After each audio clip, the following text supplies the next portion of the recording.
Rocket-propelled planes have been built, designed to take a man up to very high altitudes.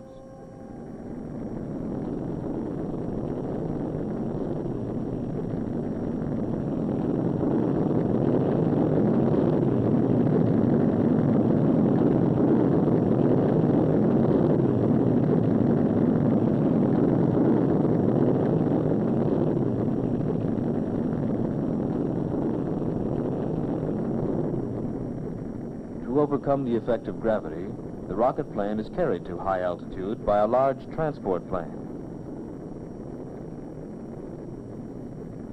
If the cruiser were launched directly from the ground, much of its fuel would be used up in pulling away from the Earth's gravity field, which is strongest at the surface of the Earth. This makes the rocket plane the same in principle as the last stage of a multi-stage rocket. Both must be well away from the surface of the Earth before they are fired. 20 seconds to launch. 15 seconds. 10 seconds. 5, 4, 3, 2, 1.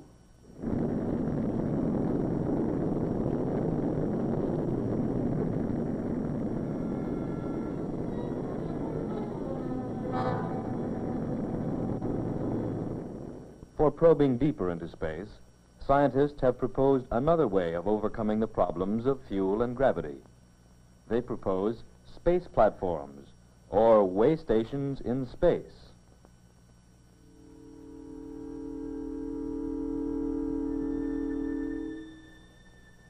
Like the transport plane and the first stages of a multi-stage rocket, the way stations would provide a base from which a rocket may be launched.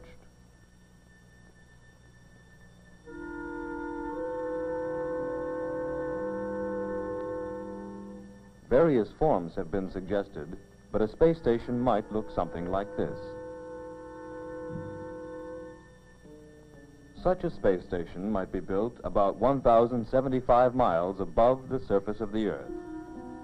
If it were farther out, it would be more difficult to send supplies. If it were closer, it would revolve around the Earth too quickly. It would, however, have to move fast enough to avoid being pulled down to the Earth by gravity.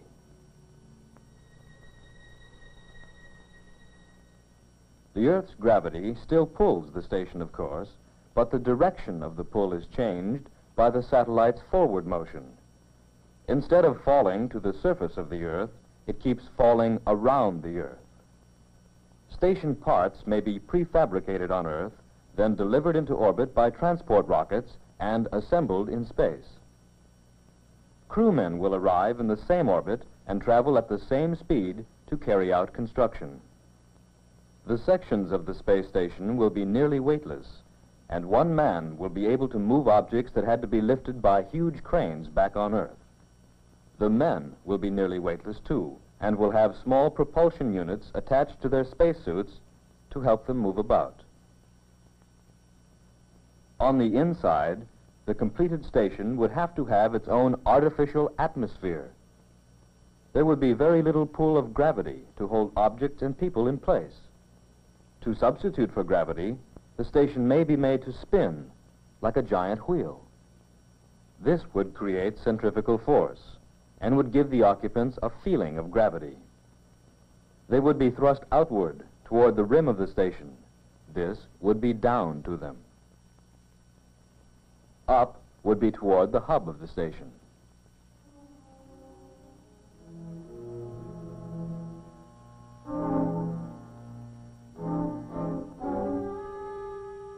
The way station may also be used for a research laboratory and for testing equipment for a journey farther into space.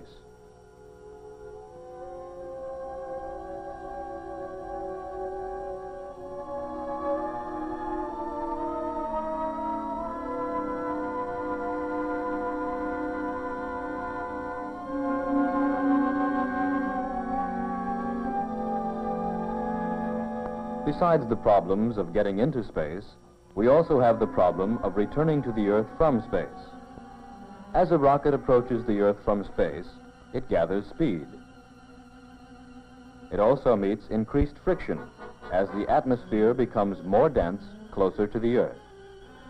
Friction causes the rocket to become so hot that it burns up like a small meteor.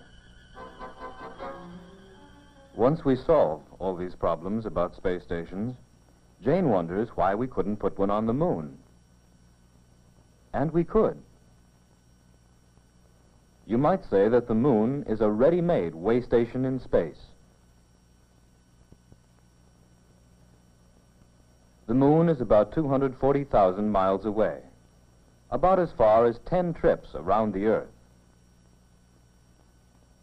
To get 1,000 miles from the Earth, a rocket would need this much power. To get to the moon, a rocket would need just a little bit more. Landing on the moon will have its problems. The moon has little or no atmosphere, so friction and heat would not be a major problem. But the moon does have a gravity field, although it is not nearly as powerful as the gravity field of the Earth. A spaceship would approach the moon at high speed. Small rockets could be used to turn the base of the ship toward the moon. Other rockets would fire out of the base to slow down the spacecraft so that it could make a safe landing. The surface of the moon is quite different from that of the Earth. It is covered with large pits or craters.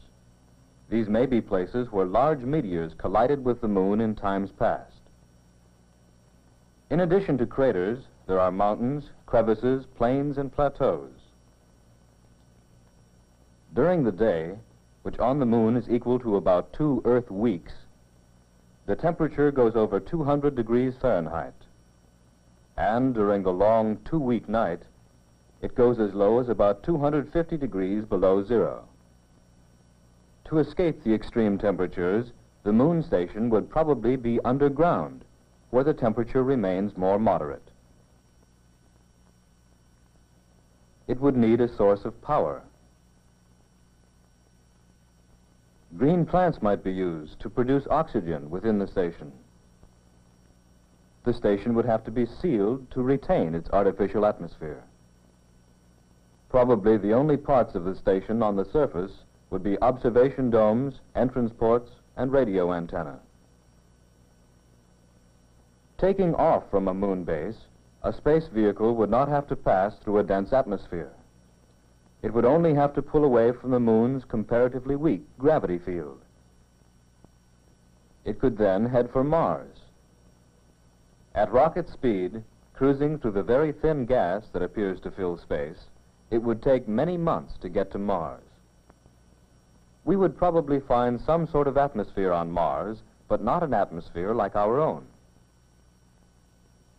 If other planets, more like our own, exist, they are unknown planets of other suns far out in the universe.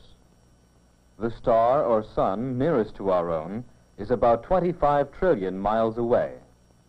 It would take far more than a human lifetime to travel this distance at present rocket speeds.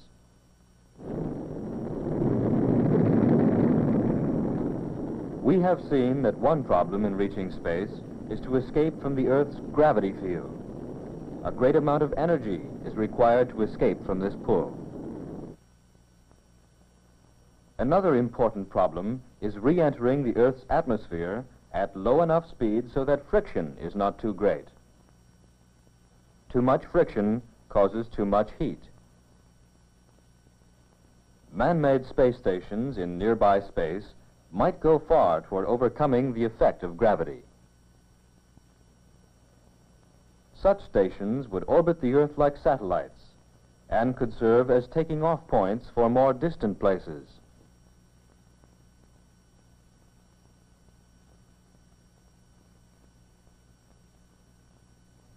The moon might also serve as a way station. A rocket with enough power to pull away from the Earth would require only slightly more energy to carry it to the moon.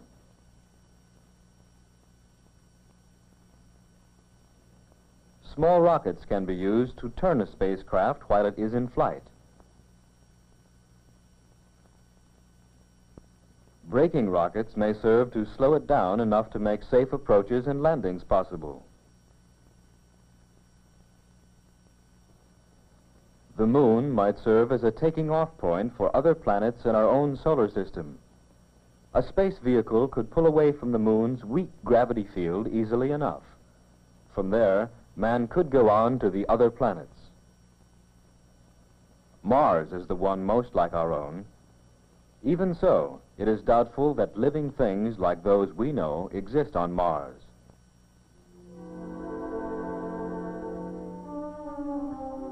If other planets more like our Earth exist, they must be planets of other suns that are trillions of miles away.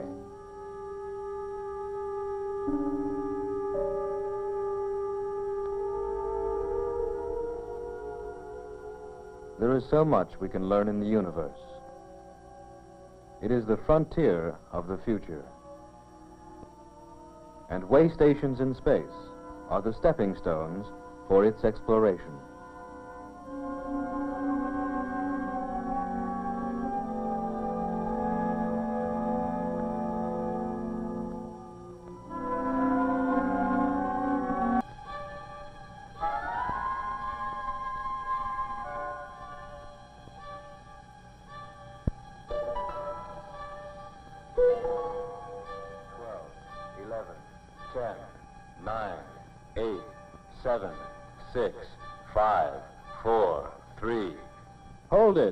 Hold it. That thing will never go anywhere. You forgot one of the stages. There. Now you can launch it. Uncle Bill works with rockets. Jane, Bob, and Mike don't quite understand why rockets have to be fired in different stages. Uncle Bill explains that not all of them do, just some of the big rockets that use liquid fuels. They need a vast amount of fuel to pull away from the Earth's gravity field.